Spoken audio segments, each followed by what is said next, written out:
안녕하십니까. 리뷰텔러 이수피입니다. 그렇습니다. 힙합은 한국에서 태어나지 않았습니다. 문화 자체는 물론 특히나 음악의 형태가 말이죠.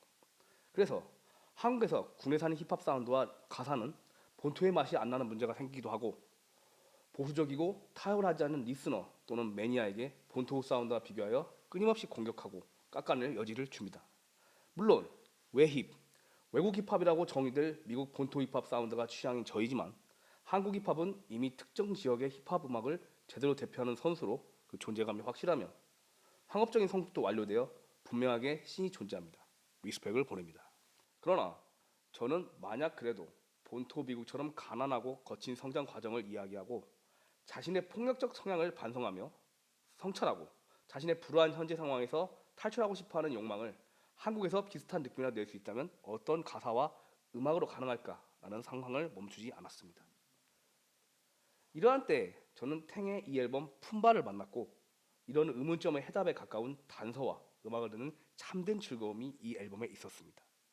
각각 트랙을 함께 살펴보며 그 근거들을 한번 따라가 보시죠. 트랙 1 품바. 힙합 음악 속 가사의 매력과 장점은 그 날것의 삶을 그 전시하는 진솔함, 현실의 눈을 돌리지 않는 진실감에 있지 않을까요? 탱이 언급했듯 동양하는 각설이가 자신이 구걸이 필요한 상황을 구슬프고 구차하게 품바를 통해 드러난 같이, 이 트랙 품바에서 탱은 지금까지 살아온 거칠고 부끄러운 시간을 가감없이 드러냈습니다. 탱이 말하기를, 그냥 품바 본연의 모습, 아무리 광대짓하고 우스갯 짓을 해도 집에 돌아와서 나오는 온전히 나였을 때의 모습, 우울하고 나약한 모습을 쓰고 싶었고, 그것이 있어야 그런 광대짓도 할 수 있다고 생각해요. 가사의 내용이 창피한 것들이라 숨기고 싶었는데 이런 것을 숨기면 본연의 모습이 가려질까 해서 그냥 다 썼습니다 라고 설명했는데, 자신의 약점을 쓰는 시간을 고백하는 것은 음악을 떠나서 참 매력적인 용기라고 생각합니다. 하지만 저는 생각을 해봅니다. 그 인간의 가치는 그 반성한 다음에 나아가는 방향에서 결정이 되지 않을까요? 제가 이 뮤지션 자신의 그 자신에게 창피하고 싶었다는 의도가 담긴 가사에 시작해 어떤 스며드는 완결감, 어떤 그 만족감을 느낄 수 있던 것은 훅에서 느껴지는 마음을 다잡는 의지였습니다. 이 비트를 만든 오플렉은 이 트랙의 작업 기록을 이렇게 해설했습니다. 탱크 작업실에 놀러 갔다가 뭐 하나 만들어 보자 했죠. 그냥 뭐 필요한 비트 있냐? 뭐 이랬어요. 탱과 작업했던 방식이 거의 탱이 이런 느낌의 비트가 필요하다고 하면 제 스타일을 만드는 식이었죠. 기타로 메인 립을 잡고 드럼하고 베이스를 더했어요. 탱의 가사를 받은 후에 기타 부분을 이대로 가는 것보다 세션을 받는 것이 낫다는 생각이 들었죠. 기타리스트 김영준 님이 도와줬습니다. 세션을 받고 리얼한 느낌을 가려고 했죠. 밴드 느낌이요. 탱도 라이브 느낌을 원해서 드럼톤도 그런 질감으로 잡고 완성된 트랙입니다. 곡 후반부에는 탱의 감정이 격해져서 피아노 멜로디를 추가해 좀 더 감정을 고조된 느낌을 내봤습니다. 그렇게 작업했던 트랙입니다. 사람 대 사람으로 마음이 맞아 작업을 같이 하는 것은 참 멋지고 아름다운 일입니다. 이 트랙, 그 품바의 가사의 비트가 뭔가 가슴을 아리게 하고 그 정서를 뛰어넘는 정서를 그리는 것은 가사를 쓰고 뱉는 사람과 그 가사를 감싸는 비트를 받는 사람의 마음이 함께 울리며 마침내 뛰어난 조화를 이루었기 때문이 아닐까 생각을 해봅니다. 트랙 2 스키타나. 이 트랙에서 가장 제게 콱 와서 인상을 깊게 줬던 부분은 불알 친구 결혼식에 축음도 못 냈다는 어떤 이런 진술이었습니다. 그 랩은 언제나 그런 어떤 상황을 말의 기술을 가지고 풀어내는 표현 방식이죠. 그래서 생명력을 가지고 하나의 음악적 예술 기법으로 자리 잡았다고 생각합니다. 참 씁쓸하고 느끼기에 따라 비참할 수 있는 상황이 탱의 말의 기술을 통해 저의 귀를 향해 들어왔습니다. 당연히 호기심이 들 수밖에 없지요. 그 탱에게 해설을 부탁하니 이런 이야기를 들을 수 있었습니다. 탱이 생각한 서사의 흐름은 첫 번째 트랙인 품바에서는 알몸인 상태인 거고, 두 번째 트랙인 이 스킷 하나로 넘어오면서 동양하는 상황으로 넘어간다는 설명을 했습니다. 옷을 대충 걸치고 동양하는 가사 한 절에 얼마 받는 그런 것을 생각했다고 합니다. 가사를 보면 탱이 예전에 생각했던 돈의 개념으로 돈보다는 하고 싶은 것이지 라고 생각해도 막상 돈이 없으니까 하고 싶은 것을 못하는 것을 겪었다고 합니다.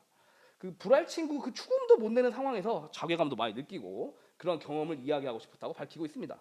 그 뭐가 되었든 그냥 할 테니까 동전이나 던져버리라고 그런 의도라고 얘기했습니다. 그 오프 블랙의 비트에 관한 설명을 또 한번 들어보죠. 래퍼들은 비트에 가사를 쓰든지 비트 없이 가사를 쓰는 방법 중에 맞는 것을 선택해서 작업을 하죠. 이 트랙은 앨범 마지막에 작업된 곡입니다. 처음엔 드럼만 있는 비트에 탱이 가사를 써서 보내줬어요. 탱은 그냥 이런 드럼 루프에다만 랩을 하려고 했습니다. 그러니까 왜? 내가 만들어주면 되는데? 나는 생각이 작업이 끝난 듯 들었고요. 탱도 저의 이런 생각을 읽고 마침내 더 선보는 것을 부탁을 했습니다. 가사가 1번 트랙에서 이어지는 느낌과 비슷한 바이브가 느껴졌고요. 계속 이 바이브를 유지하면 뭔가 감정선이 어떤 발라드 느낌이 될 수 있다는 생각이 들어서 그래서 몽환적인 느낌으로 메인 악기를 EP로 잡고 인트로에 소울 샘플을 넣어서 변화를 줬습니다. 이 트랙은 베이스가 없습니다. 탱에게 비트를 보내주고 베이스 없이 이대로 간다고 해서 빠르게 나왔죠. 1시간 정도 걸린 것 같습니다. 앨범 초반 트랙들은 작업 후반기에 만들었는데 그때부터 래퍼와 비트메이커가 합이 어느 정도 맞다 보니 작업이 참 수월했습니다. 네. 어떤 일이든 함께하는 일이면 작업의 합이 맞아야죠. 그래서 서로가 서로의 재능을 향한 깊은 이해를 하고 일을 진행하니까 이렇게 단순한 스킷 이상의 힘을 내는 트랙이 나왔다는 생각이 들었습니다.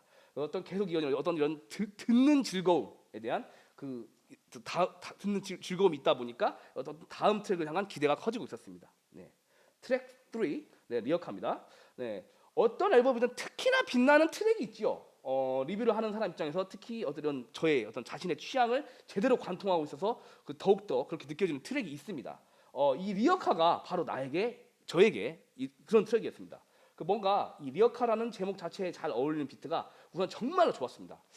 참 아쉽게도 비트에 관해서는 자세한 이야기를 듣기가 어려웠는데 왜냐하면 멕시코에 있는 프로듀서가 만든 비트라고 하네요. 그래서 트랙을 위해서 구매한 비트라고 하는데 탱이 페북 메시지로 계속 대화를 하며 인연을 이어갔는데 어떻게 이렇게 약간 얄궂은 느낌의 한국 뽕기가 나는 비트를 만들었는지 저도 어떤 페이스북 메시지로 대화를 참 하고 싶었습니다. 어떤 가사도 빈곤하고 초라한 현재의 상태를 계속 쌓이는 가사가 담긴 종이 그것이 쌓여서 이루어낼 자신의 증명된 자격으로 이룬 성공으로 변하게 만들 것이라는 패기가 보이네요. 제법 쫄깃쫄깃한 랩 스킬의 파티가 벌어졌고 탱이 하는 좀 더 자세한 설명을 한번 들어보시죠. 네. 첫 번째와 두 번째 트랙은 온전히 저 자신 현태형으로 생각하는데 이 트랙 리어카부터는 탱입니다. 이 트랙부터는 본격적인 동향을 시작해요. 구제역 정도는 입고 시작하는 거죠. 동향을 시작하는 막이 오릅니다. 제가 생각하는 깊은 내용이나 이런 것을 최대한 가볍게 표현하라고 했어요. 네, 종이 쪼가리, 리어카를 끄는 패준 할아버지, 할머니를 생각하며 제가 쓰던 가사를 다 버렸던 것, 종이죠. 네, 그런 것들을 모았으면 언젠가 그것들이 돈이 되지 않을까 하는 생각을 하며 썼습니다. 탱이 특히나 힘을 주어서 언급한 부분이 있습니다. 폼파라는 뮤지션이 참여를 했는데 고향 초등학교 때부터 친구이며 같이 음악하는 친구라고 합니다. 이 뮤지션이 처음에 이 트랙에 훅을 썼는데 이 처음 것은 거부하고 다시 두 번째로 받아서 결정된 것이 현재 이 리어카의 훅입니다. 폼파가 믹스테이프 작업 중인데 쓰는 가사나 풍기는 감정이 엄청 매력적이라고 하네요. 탱은 뭐 이런 감정이다 하면은 그 감정 그대로 전달하라고 애쓰는데 폼파는 특유한 감정선이 있어서 그런 점을 탱이 참 높게 평가를 하고 있습니다. 엄청 슬픈 감정을 익살스럽게 바꾸거나 상황을 꼬집는 감정선이 있다고 설명하고 있습니다. 이런 점이 매력적인 친구라 리어카 만들 때 탱이 부탁을 했다고 하네요.